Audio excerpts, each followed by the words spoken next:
Put your hands together for Adam Hawkins.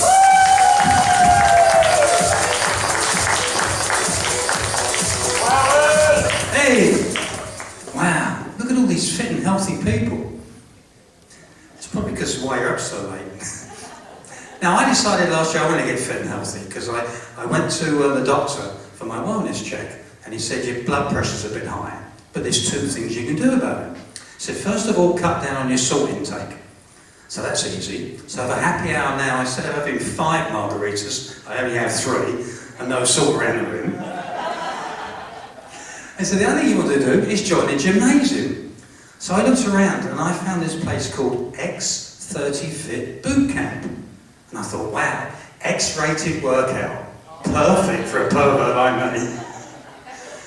And it lived up to my expectations. The first class I go to, there are 15 women, all wearing those tight Lululemon workout pants, you know, the really tight ones, and I'm the only guy. Wow. Well, the actual camp is 30 minutes of intensive training, but you do a warm-up to start with. And the first warm-up exercise was you had to bend over, touch your toes, and lift your butt up in the air 3 times.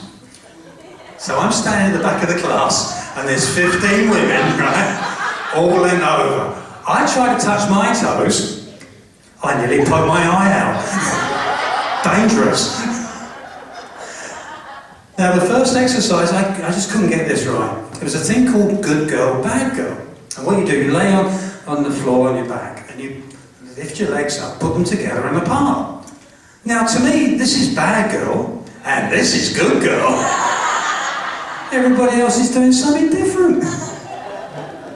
Now the next one was my favourite. It's a thing called a glute bridge.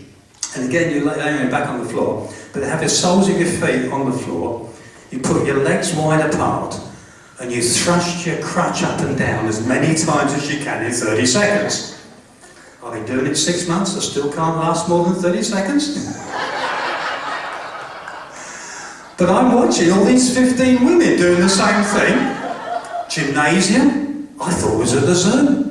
I've never seen so many camels' toes in one place before.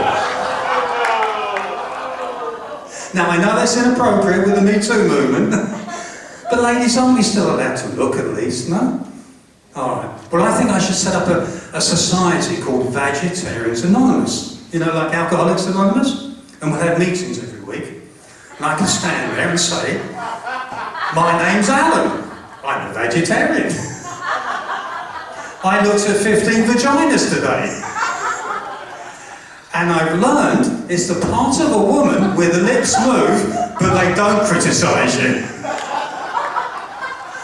Unless she's a ventriloquist, of course, then you've got nowhere to hide. Now I've noticed though that the ladies in the workout classes, they actually check the hot young trainers out, the male trainers, as they're demonstrating things like doing push-ups or a plank or something. And I have to say, I mean, these guys are pretty hot. They've got these nice, tight, pert butts, and I just find myself looking at them. So I was sort of getting worried, maybe I'm gay, but I could be half gay, and this is why. When I go to the dentist, and he tells me to open wide, and he starts putting things in my mouth, I gag. So I know I could never do that. But when I go for my wellness check, and he goes for the prostate, and he gives me the prostate thing, I go, ooh, that was interesting. Any chance of a second opinion? Now, I've also noticed at the workout camp that quite a lot of the women have really nice tattoos, you know, and all very, some of them are like works of art. Now, I'm not really into tattoos because I can't stand needles for one thing. But when I was in England years ago during my first marriage, I was out late after work one night, drinking again. I knew I was in trouble. So I stopped at a tattoo parlour on the way home, and I had I love you tattooed on my penis. So I get home, and my now ex-wife is standing there, saying, where have you been? You're late again. I said, honey, I've had I love you tattooed on my penis, especially for you. There you go again, trying to put words in my mouth. And that's enough words for a night. Been a great audience, thank you.